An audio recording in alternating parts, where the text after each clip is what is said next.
Hello and welcome. This is lecture 2 of Organic Chemistry 1. I'm Patrick Willoughby. In this lecture, last lecture, I guess, let's kind of recap. We talked about chemical and physical properties, really just in terms of definitions, and we talked a little bit more about physical properties. Today we're going to talk about chemical properties. Just a reminder, this course is designed for students that maybe haven't had chemistry before. So for those of you that are looking for a more traditional sophomore level experience, that's coming, but for now we're kind of trying to get everybody onto the same page. So without further ado, let's get our notes up in front of us. Okay, so as I said last time, we talked about physical properties. Today though, we're going to talk about chemical properties. So chemical properties. And really what this is looking at is the chemical reactions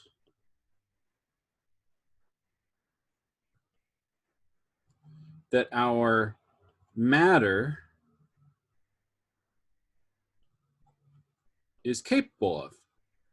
So whatever we're studying, whether that's some trivial organic compound, organic molecule, or a more complicated molecule, like a biological entity like a protein or something, whatever it is, whatever that chemical is or that form of matter is, the chemical properties are what we call the chemical reactions that thing can undergo. So as you're thinking about the definition of chemical properties, you really want to focus on the term chemical reactions.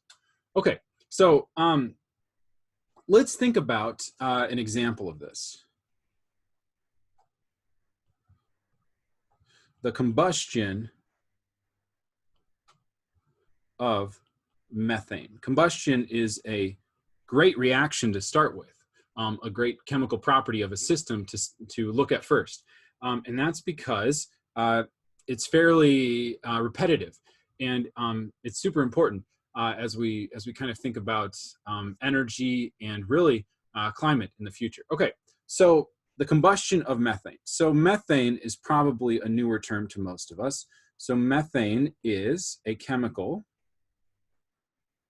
Really, it's a molecule. I won't worry too much about having you worry about the differences between the words chemical, molecule, and compound. There are important differences, but not something we need to worry about right now. So methane is a molecule with the formula CH and then 4. Notice the 4 is drawn as a subscript. That is, it's little and it's lower to the right of the H in this case. So what we have here is we have a formula. Let's define, in case we haven't seen this before, no big deal, we'll define the term molecular formula. Molecular formula is just simply a list of the type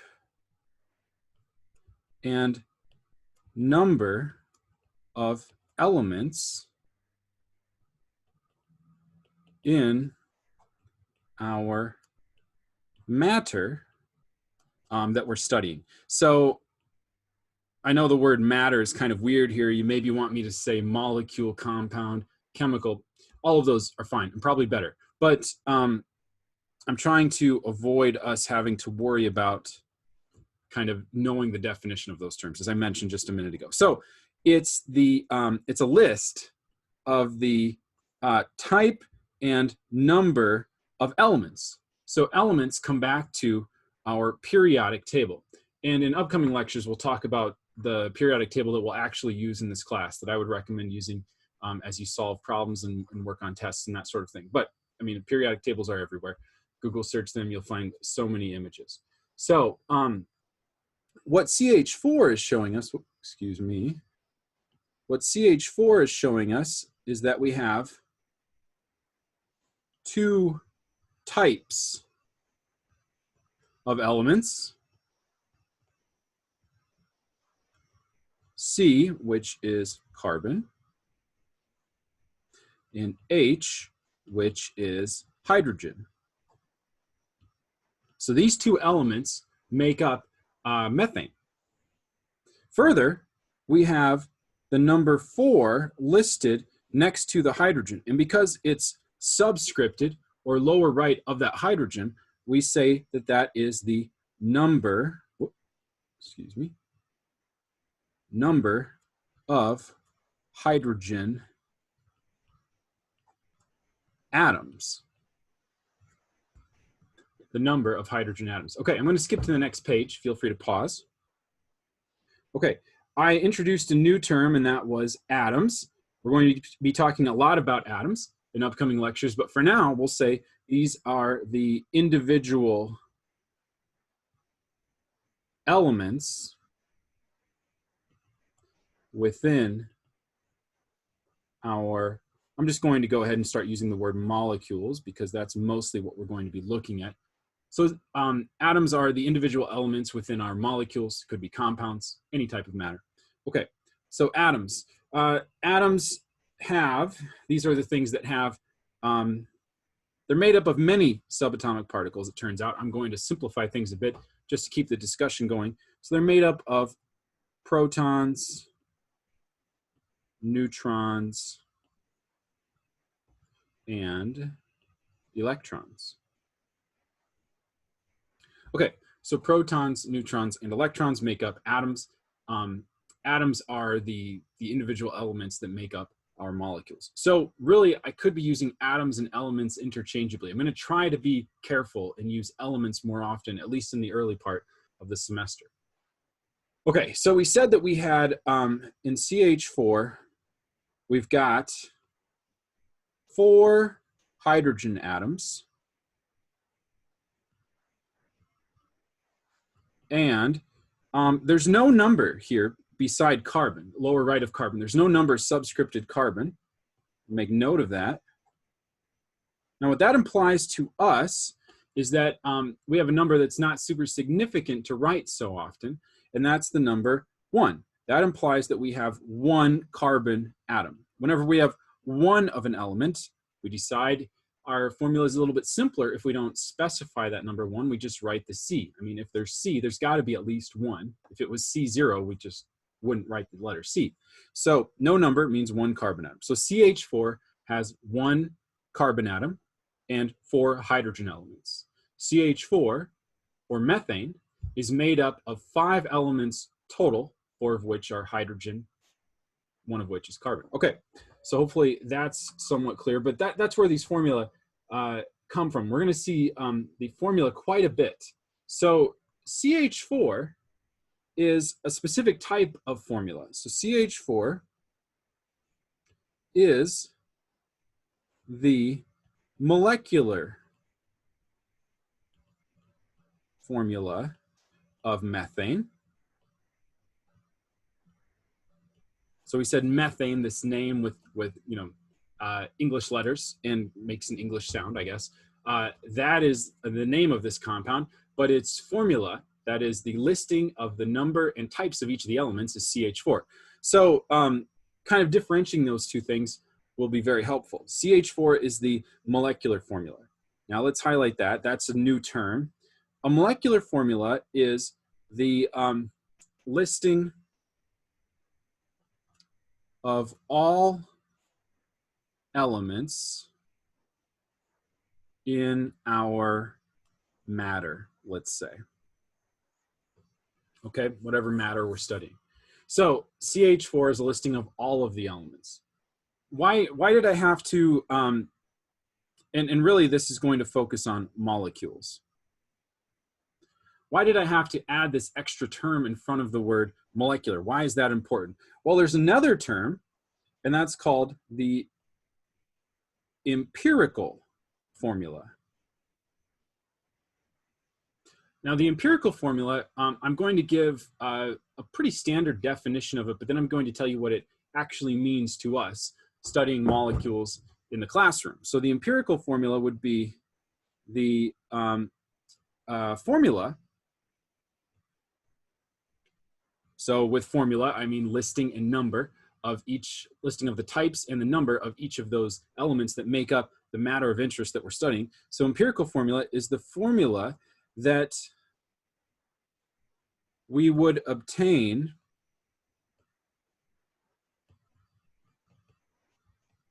by many experimental techniques. So experimental kind of goes with the term empirical. So if we actually went in a lab and we had some methane, like it said methane on the bottle, but we didn't know what its formula was, and we tried to measure it, we would obtain the empirical formula. So it's the formula that we would obtain by experimental means or empirical means, okay?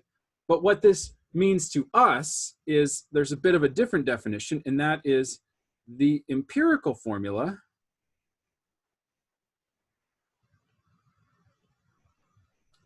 is the molecular formula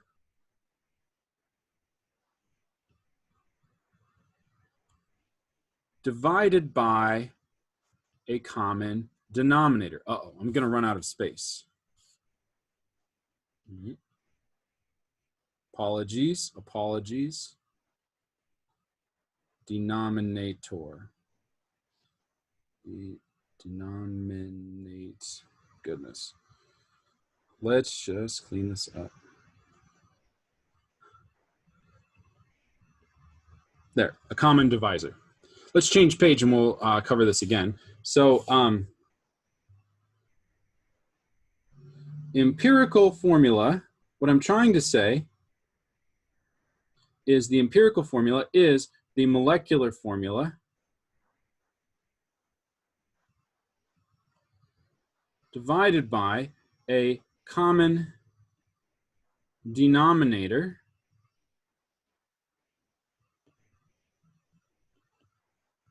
of our subscripts. Okay. Let's look at an example of this. Okay, glucose. Glucose is a good example. So glucose is a molecule that we often call sugar, saccharide, carbohydrate. It's a pretty standard type of each of those. It's pretty standard sugar, carbohydrate, saccharide. It's readily abundant everywhere. Table sugar is glucose. You'll see it everywhere in biology. Anyway, so glucose. That's a little backstory of it, but let's talk about its formula. So the molecular formula is C6H12O6. C6H12O6. Now, what I want you to notice is that the subscripts are all divisible. That is 6, 12, and 6 are all divisible by 6. Okay, so what we could do is instead of writing this C6H12O6, we could take the molecular formula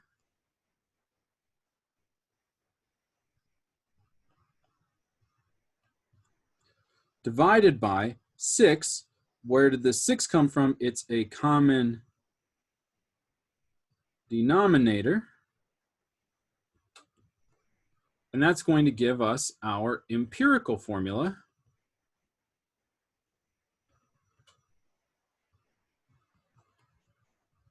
which is going to be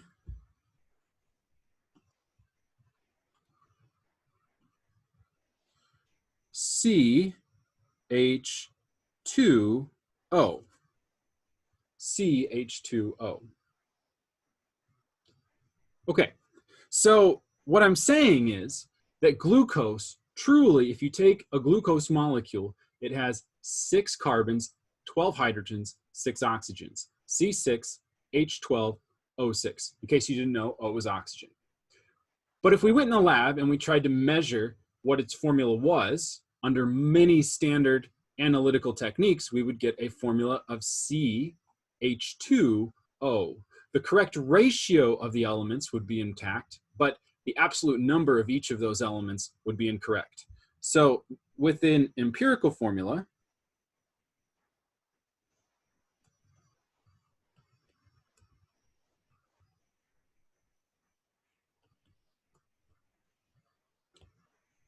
the ratio of elements is correct. So the ratio of elements in an empirical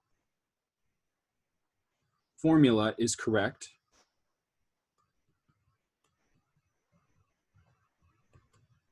but the absolute number is wrong.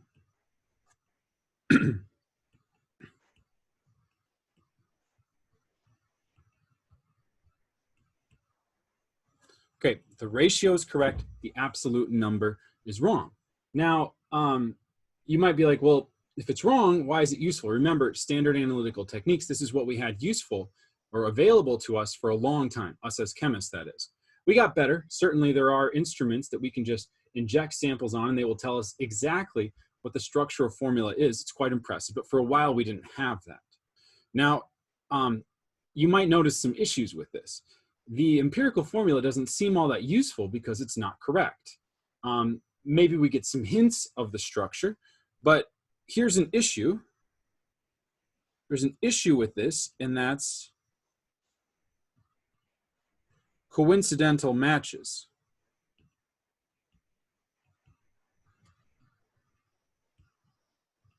That is to say, if I look at the, if I have a molecule and I look at its molecular formula and I look at its empirical formula, there could be some coincidental matches for many molecules. So, for example, we have glucose. Its molecular formula is C6H12O6. Its empirical formula, we just said, was CH2O. Okay, there's another molecule out there called formaldehyde. Formaldehyde is highly toxic. It's classically used as a preservative agent, but then we realized how dangerous it was maybe to even be exposed to small amounts of it, so we've replaced it with other things. But it preserves tissue, that sort of thing. Nothing can really grow in it.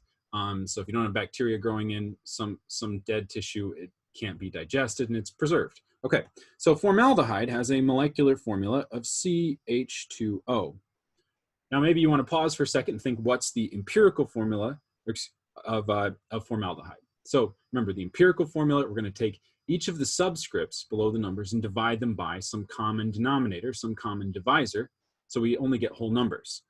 If you look in this case, we've actually got 1 subscripts that we have to, we just don't write. Remember, if the letter's there and there's no number, that implies there's only one of those elements. So in formaldehyde, there's indeed only 1 carbon and 1 oxygen along with the 2 hydrogens. If you've got the number 1, you can't divide it by all of the subscripts by a number greater than 1. So dividing C1H2O1 divided by 1 in every case just gets you CH2O. So there's an issue. Glucose, which is a very important molecule for biology and sustaining life, has the exact same empirical formula as formaldehyde. So there's shortcomings if you just measure the empirical formula, because you want to make sure you know the difference between formaldehyde and glucose. Now, obviously, there are other things like table sugar is a nice crystalline white solid, whereas formaldehyde is a foul-smelling liquid. Okay, now actually it's more, and that's in aqueous solution actually polymerizes to a less crystalline solid than table sugar. Anyway, details. Okay, so what we notice here is that in the case of formaldehyde, the empirical formula and the molecular formula are the same. So I just want to come back to methane, which was CH4, and ask the question, what is the empirical formula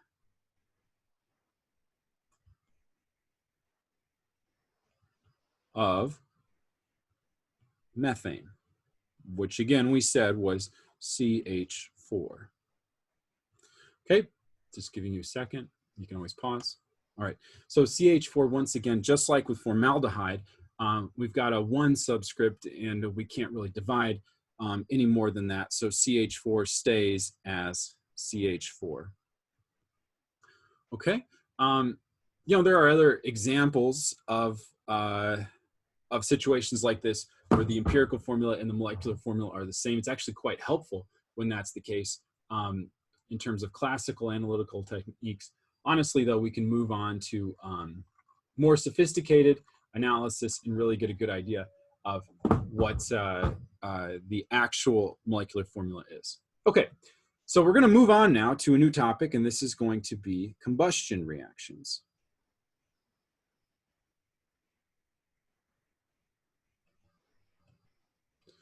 Okay, so combustion reactions are, in combustion reactions, this is a chemical process where oxygen is ignited with some sort of fuel source, okay, a hydrogen fuel source to generate water and energy, and often, in our case, the byproduct carbon dioxide. So in combustion reactions,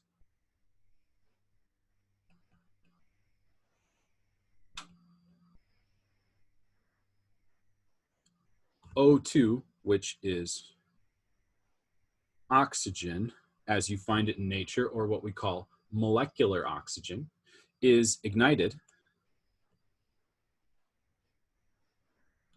in the presence of a fuel source. And this is a special fuel source. This is a hydrogen donating fuel source. So a hydrogen source. And the product is always water plus energy, and sometimes, for us, mostly all the time, CO2 or carbon dioxide. So we get water and energy out, sometimes CO2, which is carbon dioxide, whenever we take oxygen and ignite it in the presence of a hydrogen fuel source. This is a broad class of reactions called combustion reactions. Now, what we can do is we can actually draw a chemical reaction equation to describe a combustion process. So a combustion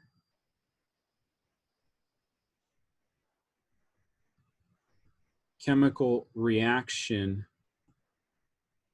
equation.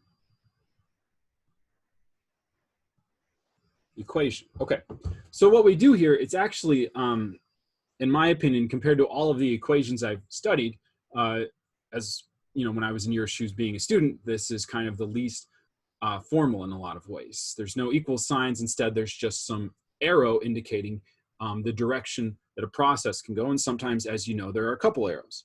So what I'm saying here is we're going to take O2, which again is oxygen. And this is oxygen that we encounter in nature for the most part. So we call it molecular oxygen. Just having a single oxygen atom or a single oxygen element is difficult to do, to hold on to very long, because it's unstable. It's more stable as the diatomic molecule in this case. What we're going to do is add that to a hydrogen fuel source. And so let's start with hydrogen itself, H2. So this is just like O2 was molecular oxygen, H2 is molecular hydrogen. It has two hydrogen elements. And we're going to mix those two together. And we are going to provide some sort of ignition source. One way of describing an ignition source is to put a triangle. The triangle has a really broad, it's a symbol that's used quite a bit, especially in chemistry. The triangle is considered the capital D in the Greek alphabet, or capital delta. And what it really refers to is change. So what this is saying is change.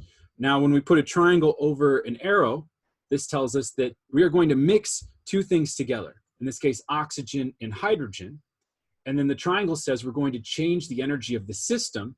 Generally, whenever we have the triangle, we increase the energy of the system, usually by providing some sort of heat. So you could imagine having oxygen and hydrogen and igniting the combustion reaction between the two, how you would ignite any combustion reaction that you've done before. And that's just like with a match or something. You've probably done this maybe in some science class. It makes a really wild pop. It's kind of fun. And the outcome of this is you're going to form H2O in this case plus energy. Now, I want to just have an aside. It turns out the triangle symbol was actually shorthand for flame back in the day. So a long time ago, the delta, the term delta, and the triangle symbol that we've used in several branches of science for years is actually supposed to be a small flame. Anyway, that aside, that was just kind of something to keep in mind, I guess, as to where this comes from. So just to reiterate that, this delta here is heat/ignition, and it's a symbol for it. We're going to use it a lot. You'll see it a lot whenever you study some sort of chemical process. Okay, so this is a partially formulated chemical reaction equation, okay? The attributes are, we're going to have plus signs. We have some plus signs here and here, and those indicate when we're adding things together or getting a mixture of things. So we added oxygen and hydrogen as a mixture. We get out at the end of the day a mixture of water plus some energy. Okay, I'll get rid of those highlights there. We have this reaction arrow. The reaction arrow is in chemistry is kind of like the equal sign in traditional mathematics. So this is kind of connecting two processes, a left side and a right side, I guess is sometimes called a starting material and a product side, if you want to do it that way. It's just one set of types of matter, chemicals, molecules, whatever, compounds. One set of matter is interacting to form a new set of matter, and usually there's an energy component on one or two of the sides of the chemical reaction equation. So the arrow is really our equal sign. And then above the arrow, we put certain things that aren't considered reactants. They may not be involved in what's called the stoichiometry. That's a nuance that we'll get to later. But for example, the ignition source wouldn't be involved in what we call the stoichiometry, or how many of each element that we have. It's just kind of something we need to do the process, but it's not necessarily contributing to the number of oxygen elements that we have. And as a result, we put it above the arrow. And there will be many things that we see that just kind of go above the arrow. Okay, getting rid of our arrow.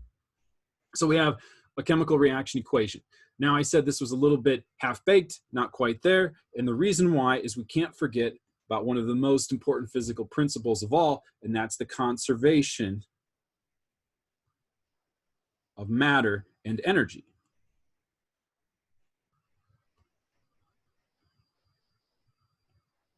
The conservation of matter and energy. And there's so many ways to define this, all of which are useful.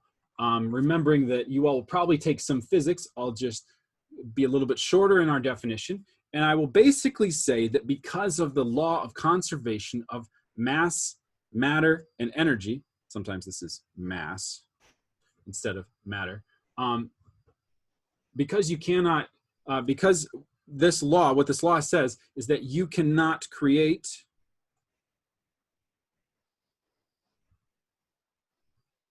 or destroy matter / energy. Instead, what you can do is you can only, I'm just gonna put a period here, you can only transfer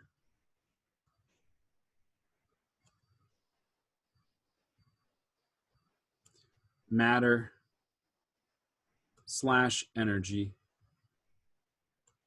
to different states.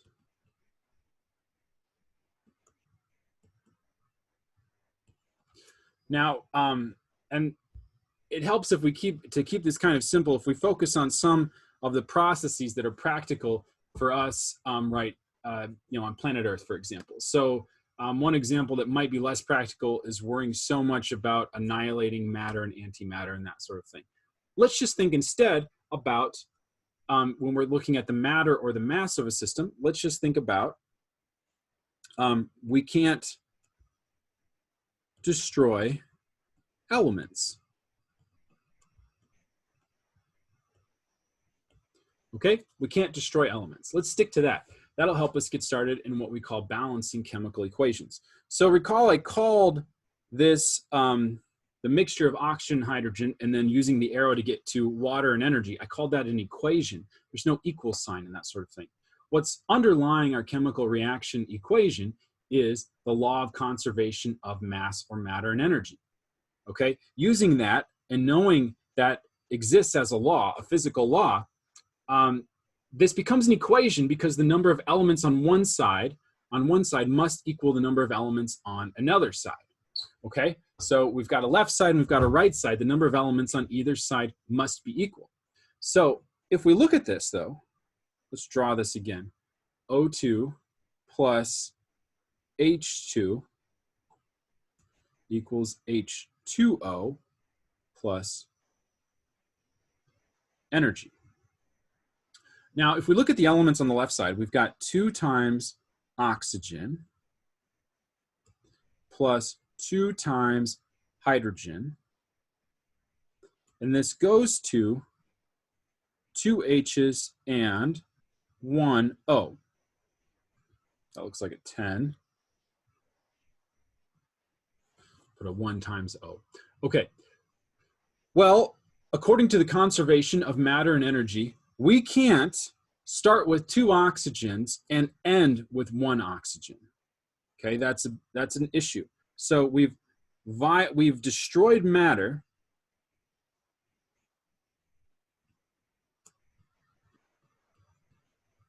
if we lose an oxygen. So we put 1 oxygen in, we put 2 oxygens in, we don't get 2 out. That's an issue. That violates the conservation of matter and energy. Okay, so what's happening here? What's happening is more of a technicality. We've just written our equation wrong. We need to balance our equation.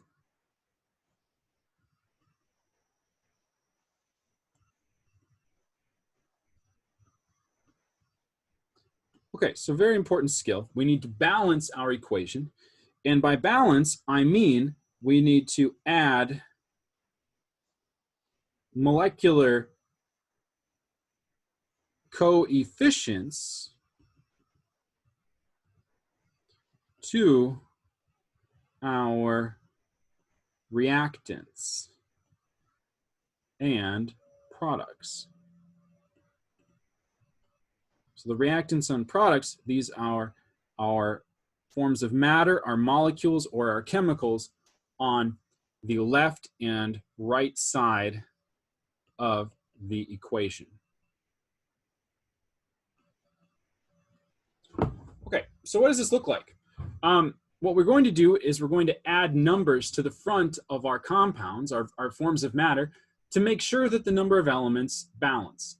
Okay, so what that looks like in a final stage is we're going to take O2 plus, instead of just writing H2, we're going to write 2H2 and let that go to, instead of H2O, we're going to go to 2 H2Os.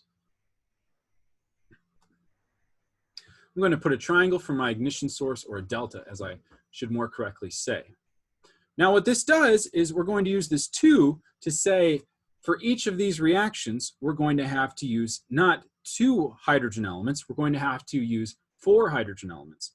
Because if we have 4 hydrogen elements over on one side, 4 times H, and we let that add to 2 times O, the product of our reaction will be 2 water molecules, or something that has, if you look, 2 H2s, that's going to be 4 times H on the right side, plus 2 times O on the right side. So now if you look, this is consistent, or it does not violate our conservation law. Okay, so all the matter that we started with, we ended with, which is great. We start with 2 O's, we end with 2 O's. Now what that required was increasing the amount of hydrogen that we put into the system, and then also increasing the amount of water that we got out of the system. Okay, now why don't we just do this? Why don't we just do O2 plus H4, okay? Wouldn't that do the exact same thing? That would show putting a 4 as a subscript to H, 4 hydrogens go in. Well, it turns out that H4 is not a stable molecule. You can't go to the store or go to the Aldrich, which is sort of the Amazon of chemistry. You can't buy or put H4 into a bottle very easily. Instead, what you want to do is get a cylinder or some container of H2 gas. So we can get our hands on H2 and we can get really as much as we need, okay? So if we can get as much as we need, it's way easier to grab a little bit more H2, maybe 2 molecules of H2 for each of these reactions that proceed. It's just easier to add more H2 to the system. Similarly, if I thought to myself, well, what if we just made instead H4O2 as a product? Okay, that's another way of asking this question. Why do we put the numbers in front if there's numbers in front and down and to the right? Why do we need the numbers in both spots? Well, H4O2 is also not a stable molecule. So I'm going to put a question here, and this molecule is also not stable. Not stable, we can't put it into a bottle. It's way easier to think, instead of trying to make unstable molecules that the universe doesn't like to put its hand on, instead of doing that, let's just make more water, okay? So we have, instead of our original equation, we make twice as much water when we add twice as much hydrogen with the same amount of oxygen.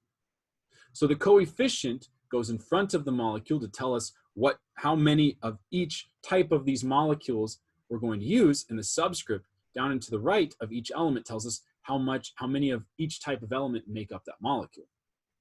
So let's kind of recap. Subscripts show how many elements, or the number of elements, and coefficients. And maybe what I'll do is I'll put 2 O2s in this case. So the coefficients show the number of molecules or compounds or whatever form of matter you have. Maybe it's a salt. Always works. So coefficients are the yellow, and subscripts are the blue. Okay, so knowing the difference between those is critically important to really understanding chemical equations as we go forward. Okay, so let's do some more combustion reactions. Now, why would you want to do combustion reactions? It's one of the most popular reactions, and that's because it generates a ton of energy. I haven't really talked about the energy part of the equation, but we'll get there. Maybe we can talk about it just briefly right now. So I'm going to take CH4 in this case, and I'm going to put a header on this. Let's call this the combustion of methane. Sorry, that's getting into my O2 a little bit there. There we go. Okay. So we have the combustion of methane. We're going to take CH4, which we saw was methane, the both molecular and empirical formula of methane. We're going to add that to O2 with some sort of ignition source. Okay. And we're going to form, in this case, H2O plus, I'm going to leave a space here, something plus energy. You always form energy when you do these processes. Now, you might think, well, there's energy on the right. Why isn't there energy on the left side of our chemical equation? That energy is actually buried into the starting molecules.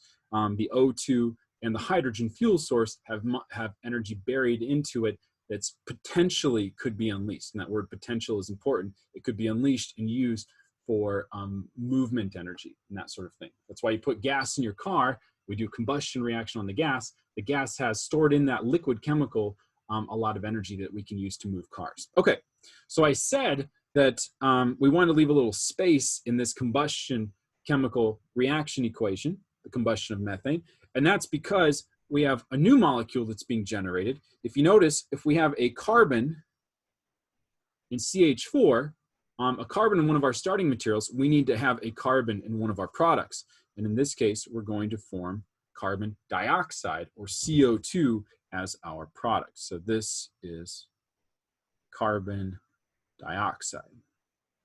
Now, balancing these types of equations has another sort of wrinkle in it. So what we want to do is we want to balance combustion reactions with carbon. Okay, I have a few rules. If you've seen this before, if you've learned this before, use your rules, whatever's helpful for you. I'm just giving you something that you can use to be helpful. My general thought is you should always start with carbon. So if we need to balance a combustion reaction with some carbon hydrogen fuel source, I say we start with the carbons. Step 2, we then balance, and what I mean by that, that's kind of a weird phrase, start with carbon. I'm going to rewrite that and say balance the number of carbons. And I'm going to do the same thing for number 2. I'm going to say balance the number of, but in this case, I'm going to move to hydrogen. Now, what I've noticed is that students do better if they leave oxygen for last. And that's because with oxygen, there's actually 2 sources of oxygen, in the hydrogen side and in the carbon side. There's generally fewer carbons, so I'd say start with the carbons before you move on to the hydrogens. So third step is balance the number of oxygen atoms. Okay, so we've got our 3 types of elements, and I'd recommend going in this order, okay? So let's apply that to our combustion of methane. So we have CH4 plus O2, and we want to add H2O plus CO2. Okay, I'm going to put a little space here. The goal of balancing chemical reaction equations is to introduce the proper coefficients so that the number of each type of element is balanced. Okay, so for carbon, we have 2 sources of carbon. We've got CH4 and CO2. Those are our 2 sources of carbon. If you look, we've got 1 carbon element on the left, and we've got 1 carbon element on the right. 1 times C on the left, 1 times C on the right. Those are already balanced. So in step 1, when we're balancing the number of carbons, it seems like, well, all we need to do is add a 1 coefficient to both sides. Now let's move into the next element. In this case, that's hydrogen. So we have 4 times H on the left, no hydrogen contribution from oxygen, and we have 2 hydrogens coming from our water molecule. Okay, so we want to add a coefficient somewhere to get these to balance. Currently, they're not balanced. We have 4 hydrogens from CH4, 2 hydrogens from water. What I'd say is we introduce the coefficient 2 in front of our water. That would mean we have 2 water molecules being produced, which allows us to form 4 hydrogens on the right side to balance the 4 hydrogens that we put in on the left side. Note that unlike before, well, I guess, let's not mention it. Okay, so 4 hydrogens on the left, 4 hydrogens on the right, 1 carbon on the left, 1 carbon on the right. Now let's balance the oxygens. So let's go to the next page here. Okay, so what I'm going to do is just recap what I just had. So CH4 plus blank O2 delta over a reaction arrow, and we said 2H2O plus 1 CO2. Okay, now let's worry about our oxygens. We've got 2 oxygens on the left, and we've got 4 times O from, oh, excuse me, I mean, it's correct, total, but let's break it down. So we've got 2 times O from our water and 2 times O from our CO2. If you notice, our water molecule, while it started with 1 oxygen, now we have to take into account that coefficient that we introduced to balance our hydrogen atoms. So we have 2 oxygens, and we have 2 plus 2 oxygens. That's going to be 4 times oxygen total. So we have an imbalance of oxygen. Okay, so what we could do is we could just double the number of oxygen molecules that we put into the system by adding a 2 at this position. And I'll make that red just so it looks like it's new, so 2. So what this means is that our balanced equation is now CH4 plus 2 O2s delta to 2 H2Os plus CO2. Okay, so that's a balanced chemical reaction equation. The energy is something I like to write, but you don't have to write it. It's something I like to write to remind myself why people are doing this in general, and we'll need to worry more about the energy later. Now, what happened to the ones? Well, we don't write number 1 as both a subscript and a coefficient.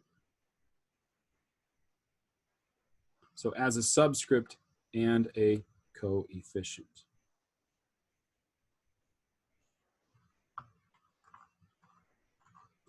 Okay, so and another thing I like to always emphasize to people is this is just one of those problems. We're going to have to solve it on tests. Just check your work, okay? Go back and look through after you've added the last of your coefficients. Make sure all of the elements are still balanced. Even if they're balanced in step 1, we may run into some issues later on. So, for example, if we look at the most important combustion reaction in our economy right now,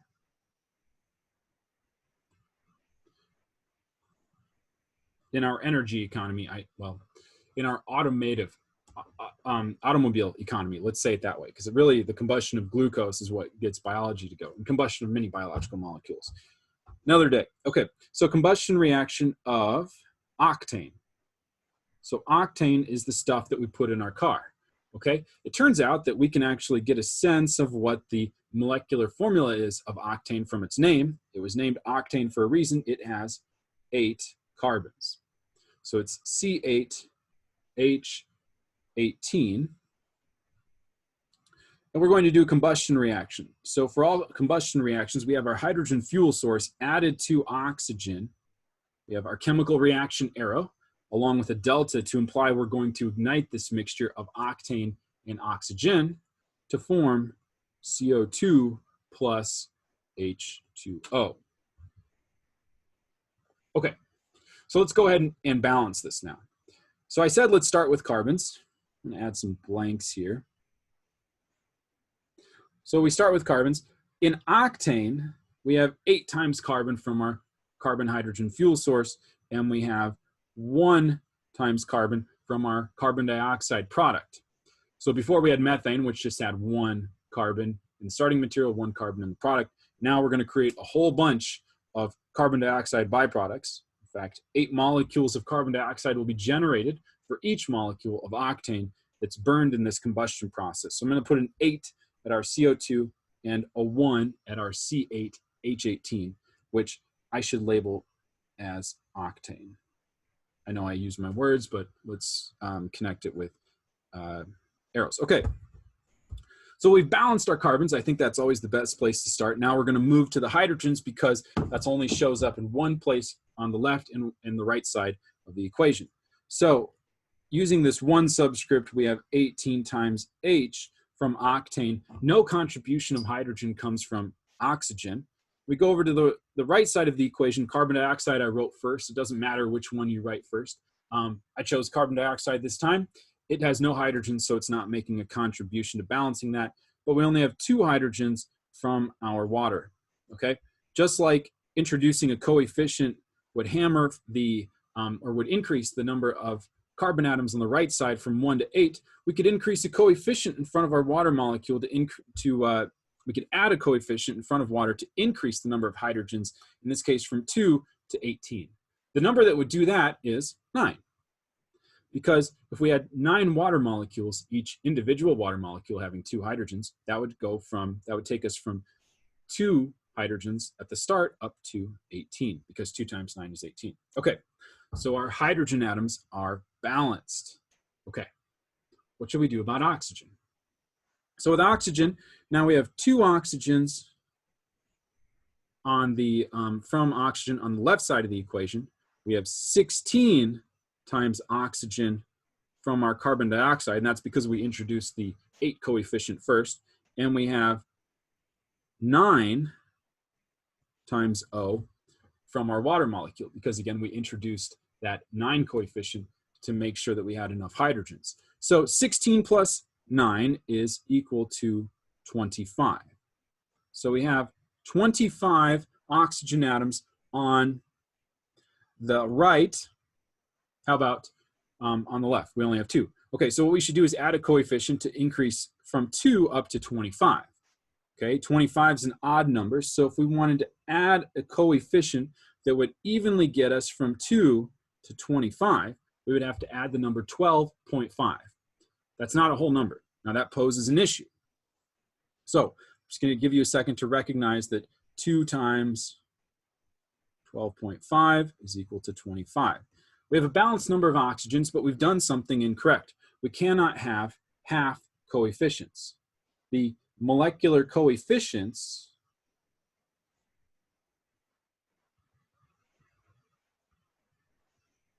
must, important, must be whole numbers. Okay, the reason why is because we can't go into the lab and pull out 12.5 molecules of oxygen. If you're familiar with a term called the mole, then yeah, I guess we could do that. But that's not what I'm saying here. In this balanced chemical reaction, we're looking at individual molecules. How many individual molecules do we need for each singular chemical reaction? I can't give you 12.5 molecules of O2, okay? That needs to be a whole number. We can't split the O2 in half and expect to get the same chemical reaction outcome. We have to keep the O2 intact. So what we do is, if needed, multiply all coefficients by 2 or 3. I've never seen the numbers get higher than that, and for me, you probably won't have to multiply more than 2. But we're going to multiply all the coefficients by 2. So we had 1 C8H18 reacting with 12.5 O2s to give, after some sort of ignition source is introduced, 8 CO2s plus 9 O2s. We're going to multiply by 2 across the board because we recognize that an issue is we can't have 12.5 oxygens. We need a whole number of oxygens. So multiplying by 2 across the board gives us 2 octanes plus, now 2 times 12.5 is 25 O2s. With our ignition source, we're going to get 16 CO2s. Just make that nicer, plus 18 O2s. Okay. So that's now a balanced chemical equation.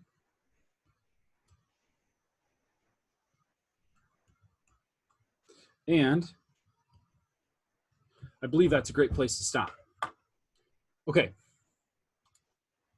So today we talked about formula. We looked at, we started by just talking about chemical properties in general. Then we finished by looking at balanced chemical reaction equations, describing a really important chemical process, which is the combustion of octanes, something we do every time we start up our car and for an extended period of time.